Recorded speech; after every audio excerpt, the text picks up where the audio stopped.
Story 1. I, 28 female, am married to my husband, 34, and have a son who's a tween. I had a rough childhood and my mom, who I love very much, passed away when I was 16 due to addiction. I don't have many things from her besides some jewelry, but I've always had a photo book filled with her college and later in life photos. I'm going through another weird second wave of grief right now in life. I just miss her often, especially now that I'm in therapy. My son sees me crying a lot and my husband wanted me to explain things to him, because he seemed confused, so I did. I explained everything to him one night before bedtime, and we looked through the old photo book together. It was one of the most beautiful moments in my life. 2 days ago I came to his room to get him for dinner, and I saw the book on his desk, walked over and saw that he'd taken pictures out of the book, cut them up and glued them to a piece of paper. All I could do though was stand there and say, "Oh crap." I tried hard not to cry and immediately went downstairs to my husband and told him about it. Started to cry and my son came into the kitchen. I was visibly upset and asked him why he would do that. He also started to cry and told me he wanted to do an art project for me. I just walked out of the room, went to bed while my husband tended to him, and then packed a backpack and went to my dad's to spend the night. My husband is trying to give me space, but keeps calling and overwhelming me. I told him I was upset at our kid, and he defended him saying that it was just how he expressed himself, and that I was overreacting and upsetting him. He said this is just what happens with kids, but he couldn't understand that those photos were so special to me. He's all cranky with me now and I feel horrible, angry, and miserable. My dad is starting to feel angry at my husband now because of his behavior and is worried about me. But I just feel guilty for upsetting my child. Am I the idiot for staying with my dad after my son cut up my pictures of my deceased mother? No idiots here. I'm so sorry for your loss, and it's clear your mom meant a lot to you. Just like for you, I'm sure you mean a lot to your son. Please ask him about the art project he was doing. It's possible he was trying to make something beautiful with the pictures of his grandma to please his own mom. He's a young tween. They don't always understand damage and long-term pain. Big disagree. There is absolutely an idiot here, and it's her husband. Those of you who think the husband isn't an idiot for telling his wife that her feelings and emotions aren't valid, and that she just needs to get over herself and can't even take a single day to try and have some time to heal. At the same time, she relives the trauma of losing her own mother all over again. That's wild. Her son literally has his other parent right there. He'll see his dad telling his mom that her feelings don't matter, and it doesn't matter that anything's been done to upset her. Tell me you don't have kids without telling me you don't have kids. The husband is at home with a young tween who thinks their mother hates them enough to run and hide from them. Her husband has every right and responsibility to expect his wife to come home and figure this out. Her child didn't destroy the pictures to take them away from her. I guarantee they were trying to do something to help their mom feel better. They were, albeit misguidedly, trying to show their love for their own mom, who in response packed a bag and left. She must understand that being a good parent means putting your children above yourself. This was a teaching moment. All she was teaching them was that mom's love was conditional. Her husband is trying to get her to do right by their child. Yep, agreed. Sorry, Op, you need to go and make things right with your boy. Knowing he's made his mom leave, he must be beside himself, poor boy. I don't like to throw around trauma. For no reason, but running out on your young child for days on end, when they don't understand what they did wrong, is a great way to give them some kind of complex at least. Leaving was excessive. OP. You're being dramatic, and it's at the expense of your son's well-being. You should feel guilty, and if I were your husband, I'd be mad too. I'm male 42, have a daughter, teen Jo. Jo is one of my kids with my ex-wife. My ex has a job that has her traveling a lot, so Jo stays with me most of the time. Jo has gotten bad acne within the last year, maybe a year and a half. I've gotten her multiple types of face wash and moisturizer, but her acne hasn't cleared up, so I figured it was just part of her being a teenager, and maybe she wasn't always washing her face. and that's why it hasn't cleared up. Well, recently Joe has been asking to go to a dermatologist because regular face wash and moisturizer don't work for her. I told her acne isn't that bad, and she probably just needs to wash her face more often. Joe then told me she's self-conscious about her acne and would appreciate going to the dermatologist and seeing if they could do something for her. So I asked her if she washed her face twice a day or only did it when she felt like it. She started crying and ran up to her room. Less than an hour later, I got a call from my ex-wife calling me a huge idiot for accusing Joe of not washing her face, and that's why she has acne, and that it could be hormones keeping her skin from getting clear, and she said she'll make sure Joe gets to the dermatologist when she's back in town. I didn't think I was the idiot. Still, my ex-wife is pretty angry and called me an idiot multiple times. So am I one for asking my daughter if she actually washes her face. Daughter: Dad, I've tried everything to get my acne to clear up and nothing's working. I need to see a specialist. Can you set that up for me? Dad: Doctor? You want to see a doctor? You're just dirty and won't take care of yourself. Here's some soap. Dude, wow, you are the idiot.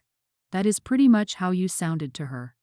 Your daughter asked you for professional help, and you told her to wash her face. How can you have so little empathy for a teenage girl who's feeling self-conscious? Apologize, educate yourself, then get her the help she's asking for.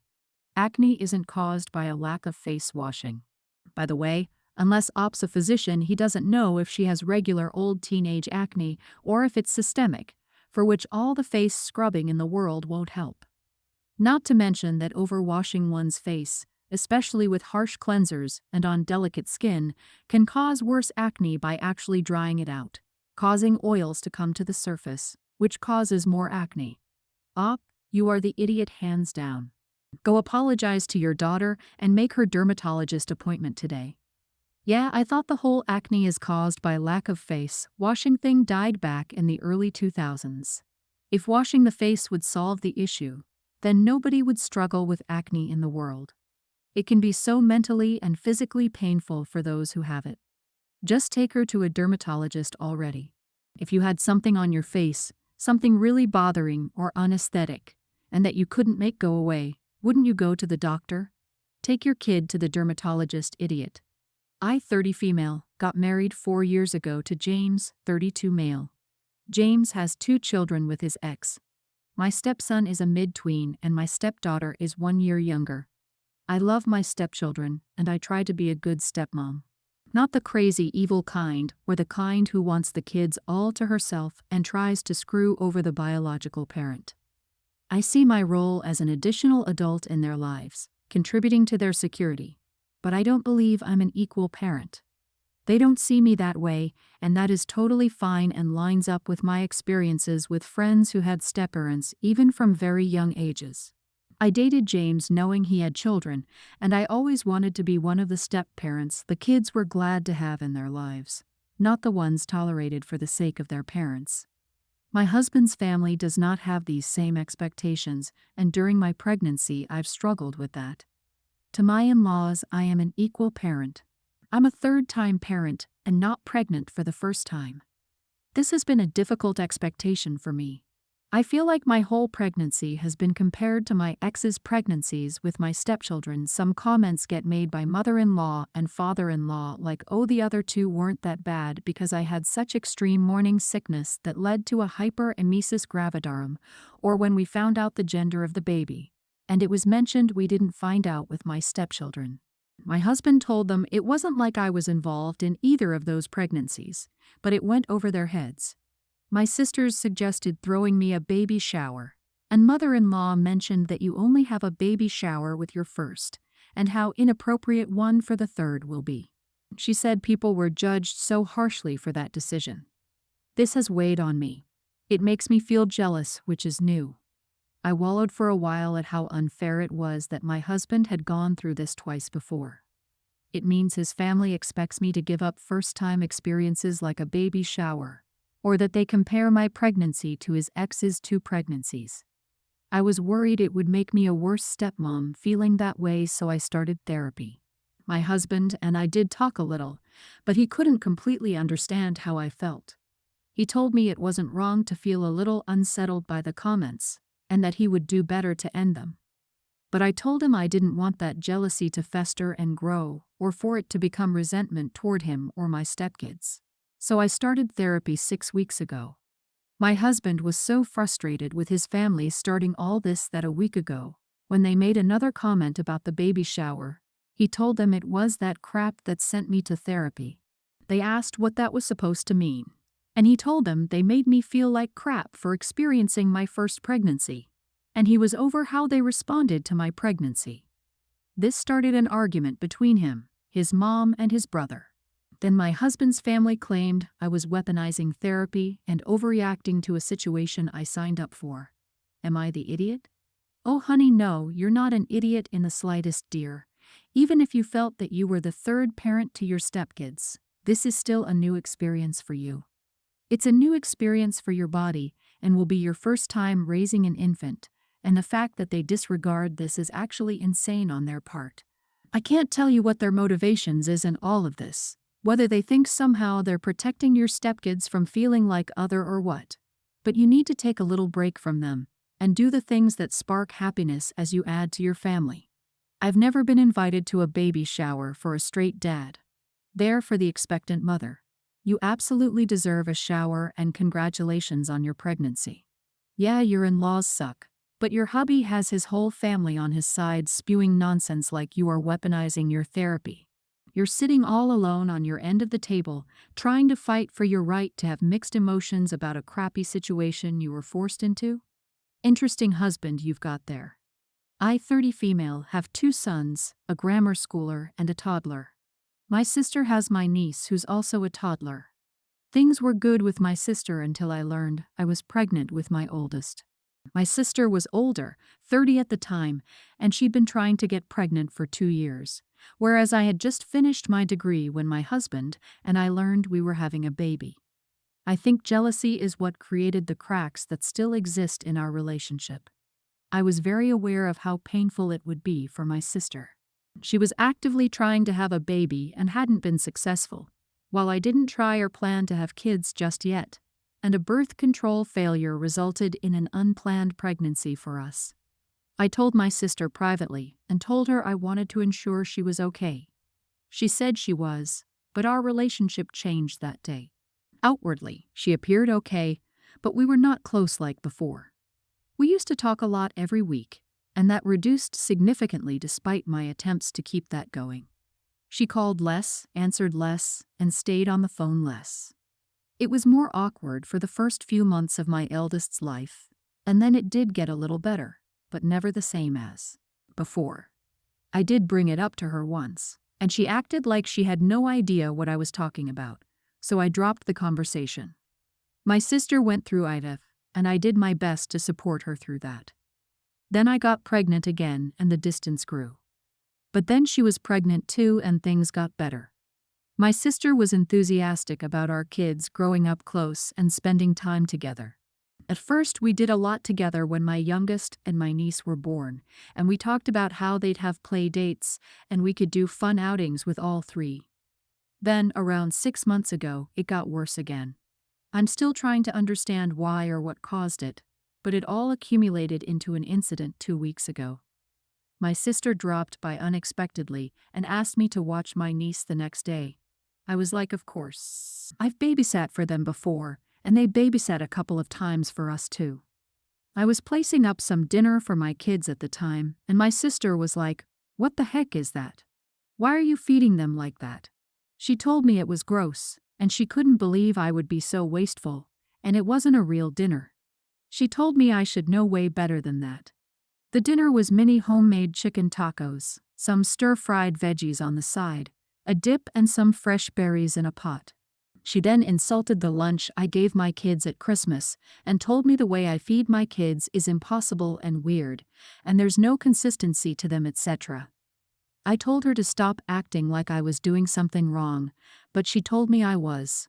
She mentioned that my kids don't finish their food every time, and it escalated badly.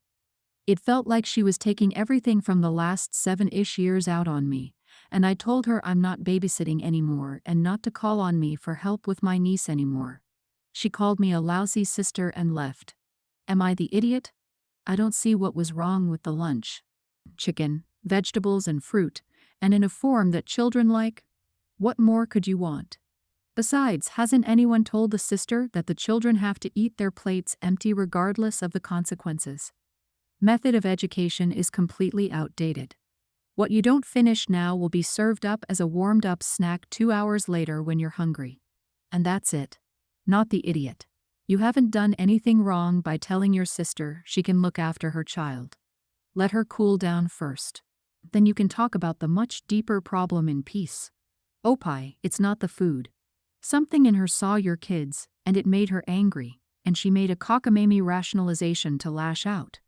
I was the sister who couldn't have a baby when it seemed everyone else was without problems. It was a horrible feeling, and I was horrifically jealous. But you don't get to put your bad feelings on other people. I was still there. I went to baby showers, visited the hospital, made meals for new parents, and bought baby presents. They were people I love, and I was happy for them. I'm sorry your sister couldn't do that. She needs a therapist. My girlfriend and I have been together for 5 months. We're both 31, let's call her Amy. My girlfriend is beautiful. She works out, goes to workout classes, everything. However, when she was younger, she was really hot. This whole conversation started when she was showing me photos from her past. Her social media only has recent photos. She told me too that when she was younger, she would get free flight upgrades and be invited to celebrity parties. She told me that when she started working at her first company, she got invited to their company's town hall where she got to ask the CEO questions in front of the whole company, etc. She then asked me to be honest and tell her if I would have preferred dating her now or back then. I told her now because I didn't think I could have related to her back then as I do now, and that her personality got me to fall in love with her. She then goes, okay, what about from a purely physical perspective? Let's say my personality is the same now, just that we swap bodies. From a physical standpoint, I said I would choose her in my early 20s. She then asks me what age I find women the most attractive.